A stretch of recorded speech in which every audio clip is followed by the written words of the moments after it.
Commander Jake Morrison was drinking his third cup of coffee when the emergency alert screamed through the command center.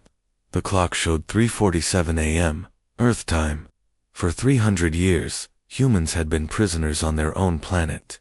The alien Galactic Council had built an invisible wall around Earth, keeping humans locked inside like dangerous animals in a cage. The aliens called Earth a Deathworld, a planet so deadly that only monsters could survive there. They thought humans were too violent, too crazy to be trusted in space. What they didn't know was that humans had been secretly building spaceships for decades, hiding them on the dark side of the moon. The distress signal was weak, but clear. An alien patrol ship called the Gentle Current was dying somewhere near Mars. Jake could hear the panic in the alien voices as they begged for help. Their engine had exploded. Their life support systems were failing. They had maybe 6 hours of air left. Captain Lisa Hayes commanded the human fleet hidden behind the moon. She was a tough woman who had grown up in the ruins of Detroit, where you learn to fix anything with spare parts and determination. When Jake brought her the alien message, she didn't even pause to think about it. "Fire up the Defiance, Liberty, and Frontier," she ordered. "We're going after them." "Ma'am," said Lieutenant Tom Bradley, his fingers dancing across the navigation. "Computer, breaking quarantine is an act of war. The Council will. The Council can kiss my boots," Hayes snapped. "Nobody dies on my watch if I can help it." The 3 human ships launched within minutes. They were ugly compared to the smooth alien vessels, all angles and armor, built for fighting rather than looking pretty. But they were fast and tough, designed by people who understood that space wanted to kill you. The alien ship was trapped in an asteroid field that was being torn apart by a massive radiation storm. Solar flares were cooking everything within 1,000,000 miles. The rocks were spinning and crashing into each other like a cosmic demolition derby. "Jesus," whispered Tom as he watched the sensor readings. "The radiation levels would fry most aliens in minutes. Their ships aren't built for this kind of punishment." Hayes just grinned. "Lucky for them, we're not most aliens. Human ships were built different. They had to be. Earth, through everything, had its children: hurricanes, earthquakes, radiation from space, extreme heat, freezing cold. Humans had learned to build things that could survive anything. Their spaceships reflected that philosophy: thick armor, multiple backup systems, and enough shielding to fly through a star if necessary. The rescue was like watching a masterclass in controlled chaos. The 3 human ships moved through the asteroid field like dancers, their pilots using skills learned from a lifetime of surviving on a planet that was constantly trying to kill them. They dodged spinning rocks the size of buildings and flew through radiation that would have melted alien electronics. When they found the Gentle Current, it was a mess. The beautiful alien ship was cracked open like an egg, bleeding atmosphere into space. The humans worked fast, cutting through twisted metal with tools that doubled as weapons, pulling terrified aliens from the wreckage. The aliens couldn't believe what they were seeing. These humans moved through deadly space like it was a walk in the park. They fixed impossible problems with simple solutions. When their equipment failed, they improvised with spare parts and pure stubbornness. 4 hours later, 37 aliens were safe aboard human ships, wrapped in blankets and drinking hot coffee. They stared at their rescuers with a mixture of gratitude and terror. These humans had just done something impossible, and they acted like it was no big deal. Counselor Vextai, the senior alien survivor, finally worked up the courage to ask the question that was bothering him. "Commander Morrison," he said carefully, "how did your people survive that radiation storm? Our sensors showed levels that would kill most species within minutes." Jake just laughed and took another sip of his coffee. "Radiation? That was nothing special. You should see what our kids deal with at summer camp. We send them whitewater, rafting through rapids that would terrify your military pilots." The aliens looked at each other nervously. If this was what humans considered easy, what were they capable of when things got really dangerous? The rescued aliens limped back to Council Space 3 days later, their official report sending shockwaves through the galactic government. Counselor Vext's testimony was simple but terrifying. Humans had broken their quarantine, saved alien, lived and done it all, like they were taking out the trash on Tuesday morning. The Galactic Council went into emergency session. For 3 centuries, they had kept humanity locked away, convinced that Earth's violent inhabitants would destroy civilized space. Now they faced a choice: destroy Earth before humans became a threat, or try talking to them like reasonable beings. The doves won. Barely. Ambassador Rex Turner was waiting when the Council's diplomatic fleet arrived at Earth's edge. He was a big man with calloused hands and laugh lines around his eyes, the kind of guy who looked like he could fix your car and then invite you over for dinner. Turner had grown up in Montana, where neighbors helped neighbors and handshakes meant something. "Welcome to Earth." Turner boomed over the communication channel as sleek fighter jets screamed past the alien ships in perfect formation. The jets moved so fast, they were just silver blurs against the blue sky. "Sorry about all the noise, folks. It's career day down at Jefferson Elementary School. The kids absolutely love watching the air show." Counselor Dexmora nearly choked on his breathing apparatus. Those weren't ceremonial aircraft. They were military fighters, performing maneuvers that would challenge the Council's best pilots. And the humans were using them to entertain children. "Career day?" Dexmora asked weakly. "Oh yeah," Turner said cheerfully. "We're showing the kids different job options. Yesterday it was the fire department. They loved watching the guys rescue people from burning buildings. Tomorrow, we've got the Coast Guard doing water rescues and 30-foot waves." The alien delegation landed at what Turner called a regular school playground. What they saw made their blood run cold. Human children, some barely waist-high, were completing obstacle courses that included rope climbing, balance beams 20 feet off the ground, and something called a zip line that involved flying through the air at high speed. "This is military training," whispered Science Officer Colden to his superior. Turner overheard and laughed. "Military training? Nah, this is just recess. The kids need to burn off energy between math class and literature. We figure if they can handle a little physical challenge, it builds character." A group of teenage girls ran past, moving at speeds that would challenge adult aliens. They were carrying heavy packs and navigating terrain that looked like a combat course. Turner waved at them proudly. "There goes Kelly Peterson and the rock climbing team," he said. "Kelly's only 16, but she can free climb a vertical wall that would stop most of your soldiers. Great kid wants to be a park ranger when she grows up." Dexmora watched the girl scale what appeared to be a sheer cliff face, using only her hands and feet.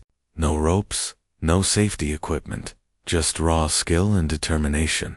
That's impossible," he stammered. "Not really," Turner shrugged.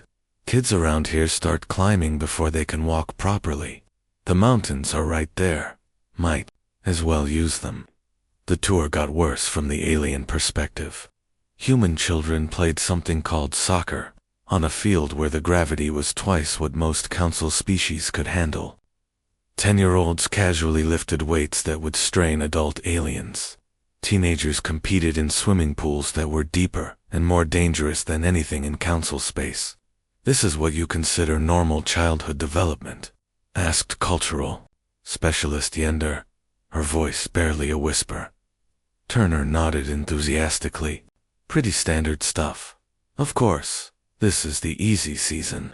Come winter, and the kids will be skiing down mountains, ice skating on frozen lakes, and building snow forts in weather that hits 40 below zero." The aliens began to understand something terrible. What humans called growing up was actually military conditioning that would produce soldiers tougher than anything in the galactic armed forces. These children were being forged in conditions that would kill most adult aliens. and the humans thought it was fun. Ambassador Tourne, Dexmora asked carefully, what would you show us if we wanted to see your actual military installations? Turner scratched his head thoughtfully. Well, we could visit the Marines training on Paris Island. Though honestly, after watching 8-year-olds at summer camp, you might find military training kind of boring. The diplomatic mission was beginning, to realize that humanity's 300-year quarantine might not have been protection for the galaxy from humans. It might have been protection for humans from a galaxy that wasn't ready for them. Dr. Ray Collins had spent his whole life studying Earth's environment, but he'd never seen it through alien eyes before. The Galactic Council's scientific team looked terrified, just stepping off their shuttle in what humans considered a perfectly normal park in Colorado. Their breathing equipment was working overtime, their gravity suits straining under Earth's pull. Welcome to Denver, Collins said with a grin, adjusting his baseball cap. He was a geology professor who'd grown up hiking these mountains, a man who considered a day without fresh air and sunshine to be wasted. Beautiful morning, isn't it? The lead alien scientist, Dr. Morkith, was sweating inside his environmental suit. His scanner was going crazy with readings that made no sense. Dr. Collins, he said in a shaky voice, our instruments show that your planet's gravity is 2.7 times what most council species can survive. Your atmosphere contains 21% oxygen. That's basically rocket fuel. And these electrical readings in your sky. Right on cue, thunder rumbled overhead. Not the gentle weather sounds that most planets produced, but the bone-shaking crash of a real Earth thunderstorm.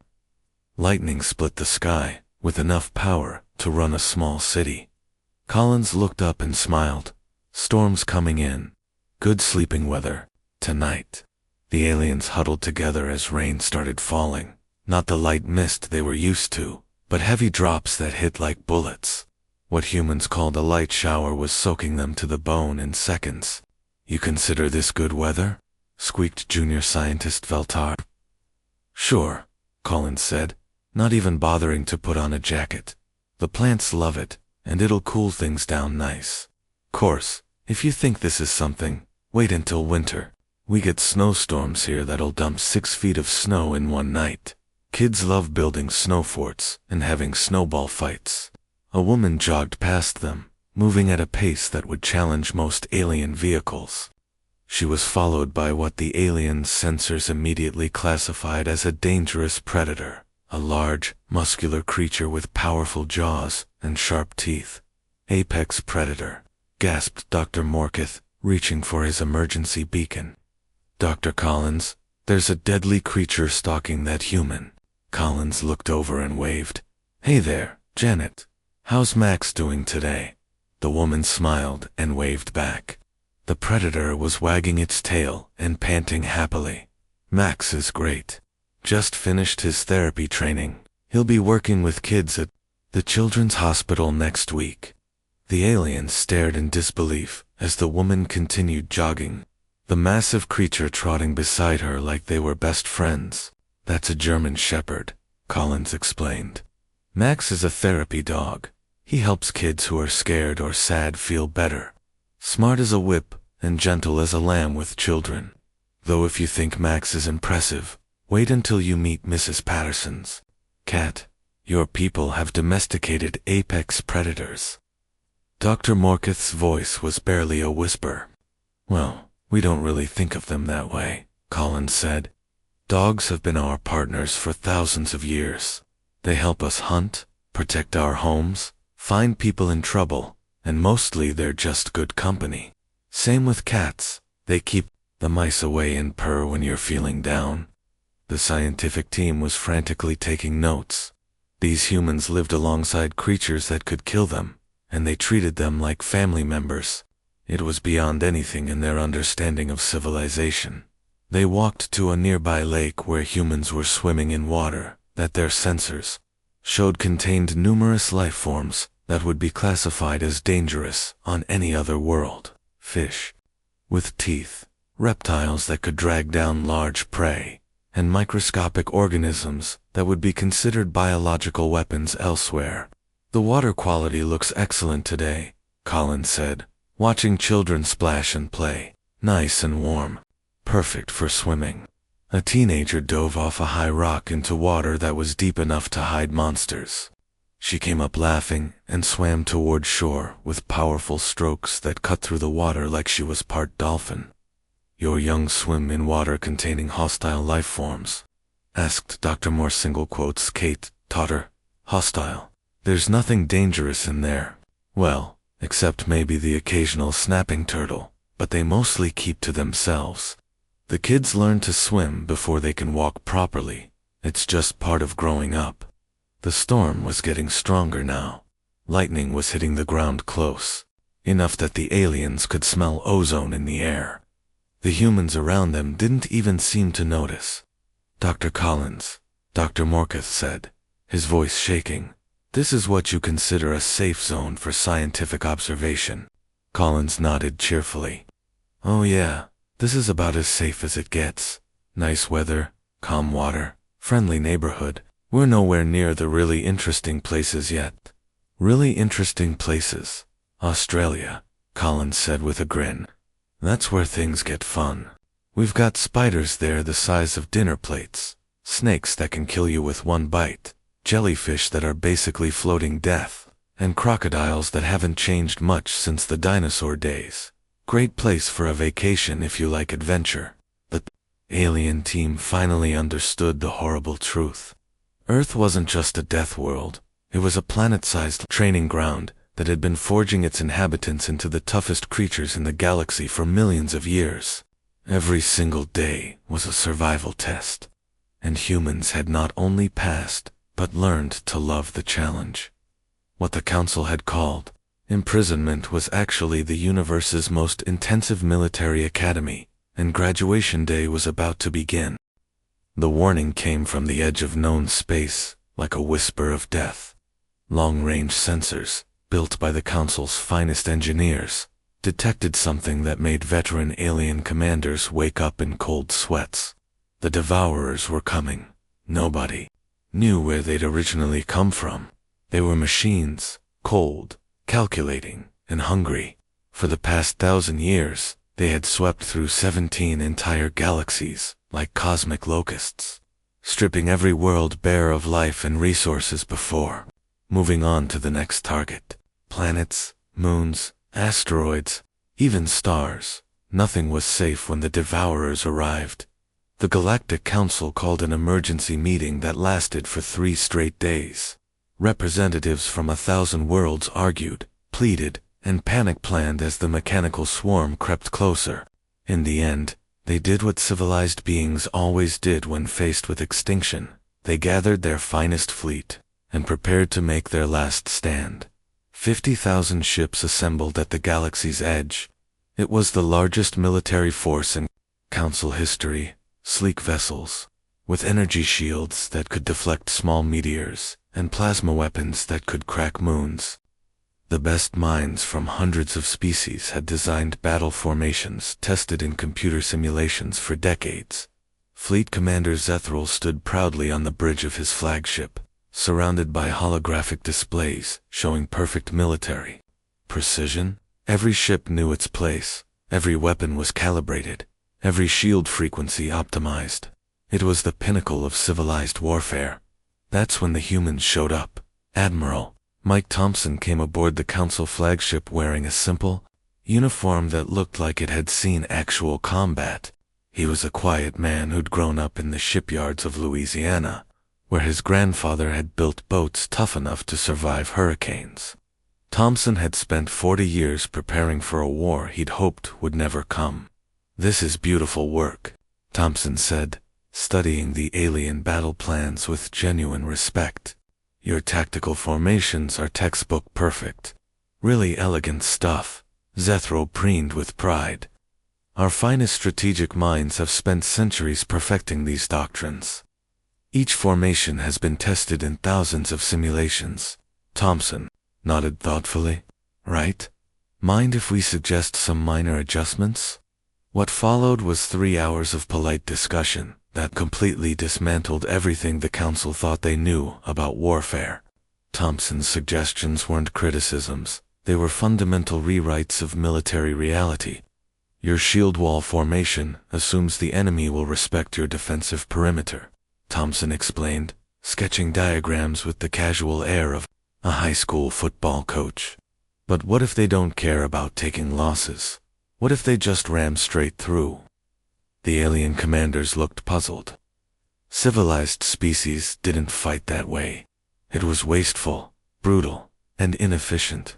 And these plasma cannon arrays, continued Commander Beth Parker, a woman who'd learned tactics in the asteroid belt wars. They're designed for precision strikes against military targets. But the Devourers aren't military, they're industrial. They'll convert your own ships into weapons against you. Thompson's casual mention of acceptable loss ratios made the aliens go pale.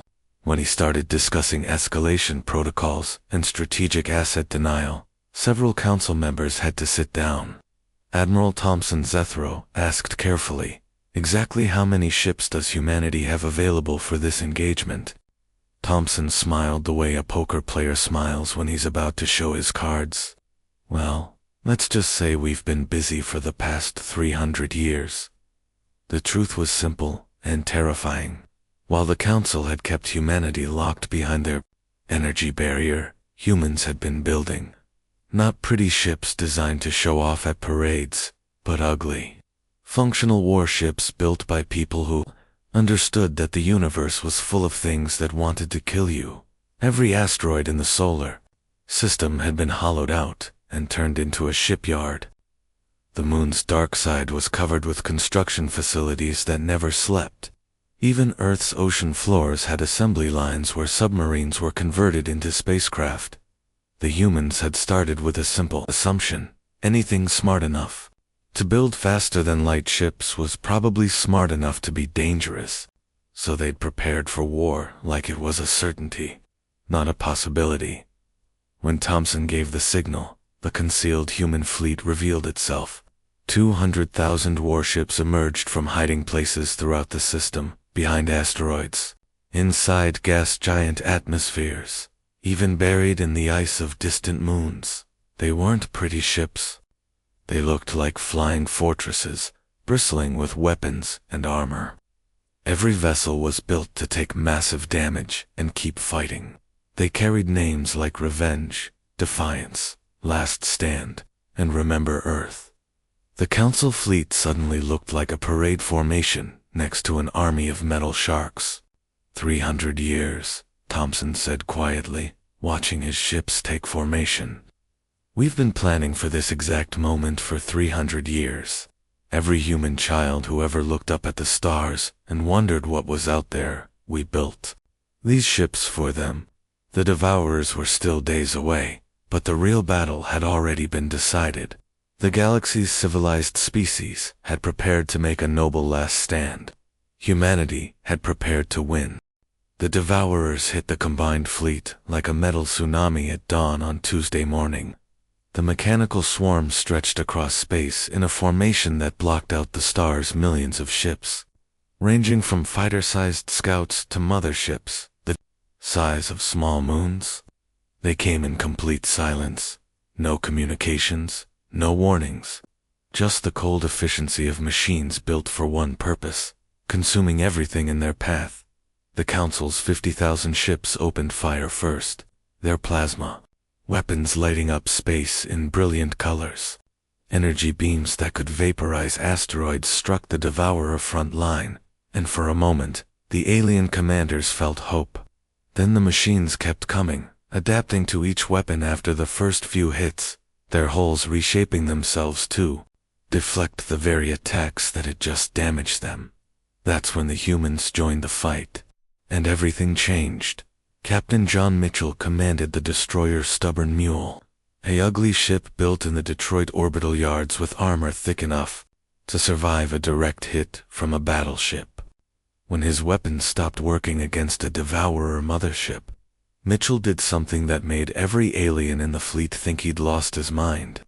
"All hands, brace for impact," Mitchell announced over the comm. We're going in hard. The stubborn mule accelerated straight into the enemy mothership at full speed. The collision tore both ships apart in an explosion visible from 3 star systems away. But Mitchell's sacrifice created a gap in the Devourer formation that human fighters immediately exploited.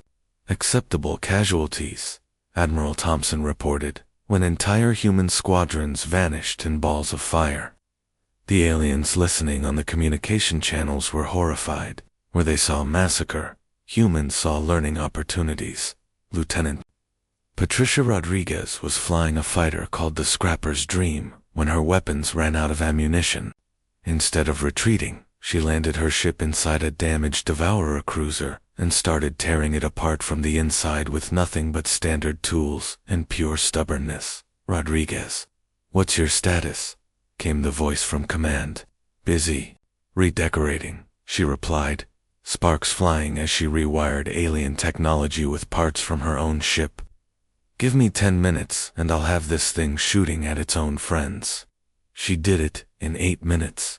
The captured Devourer cruiser turned its weapons on the mechanical swarm, firing rounds that the enemy couldn't adapt to because they were their own ammunition. What happened next changed everything. Human engineers throughout the fleet started doing impossible things. They grabbed broken pieces of Devourer technology and made them work with human systems. They turned enemy weapons into human tools in the middle of combat. They even captured entire enemy ships by boarding them and reprogramming their computers while under fire. Chief Engineer Bob Wallace was working on a Devourer power core when his captain asked how long the repairs would take. Well, I don't understand half of what this thing does, Wallace admitted, elbowed deep in alien machinery. But I grew up fixing tractors on a farm in Iowa. And mechanical is mechanical. Give me 20 minutes and we'll have enough power to light up this whole sector. The tide of battle turned when humans started using Devourer technology better than the Devourers themselves. Ships that had been built to consume galaxies were suddenly turning on each other, their own weapons systems hijacked by humans, who treated impossible engineering problems like weekend hobby projects. The battle lasted 18 brutal hours. When the last Devourer ship exploded, space was filled with debris from both sides. The Council had lost 30,000 ships. The humans had lost 60,000, but they had won. As rescue ships moved through the wreckage, alien survivors kept asking the same question. How had humans done the impossible? Training Admiral Thompson said simply, when Counselor Vexdai asked him directly. We've been training for this our whole lives. Every human child who ever built a fort out of scrap wood. Every teenager who ever fixed a broken car with spare parts. Every adult who ever looked at a problem and said there's got to be a way. They were all preparing for today. Thompson looked out at the battlefield, where human ships were already salvaging Devourer technology and turning it into something useful. Good training exercise, he said with satisfaction. Though if our intelligence is right about what's coming from outside the galaxy, we're going to need bigger guns. Vexty felt a chill run down his spine. There's something worse than the Devourers. Thompson shrugged. Universe is a big place. There's always something worse coming, but that's okay. We'll be ready for it. The counselor finally understood the terrible truth. For 3 centuries, the Galactic Council had thought they were protecting civilized space from humanity's violence. They had been wrong. They had been preventing humanity from protecting the galaxy from everything else. The quarantine ended that day. Earth's children were finally free to do what they had always done best: survive, adapt, and protect those who couldn't protect themselves. The galaxy would never be the same, and that was exactly what it needed.